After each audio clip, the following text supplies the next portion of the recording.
রেডিওতে দেখাইছে, টিভিতে শোনাইছে, বাংলাদেশের একই হাল।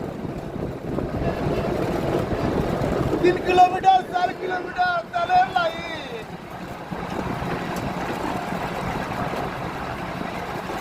এত উন্নতি করে আমাদেরকে ক্ষমতায় রাখলো না। জ্বালা জ্বালা রে জ্বালা, এত উন্নয়ন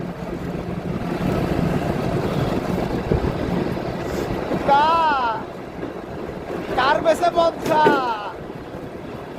মোটরসাইকেল বেছে তাড়ি খা। জ্বালা জ্বালা রে জ্বালা, আর পারি না।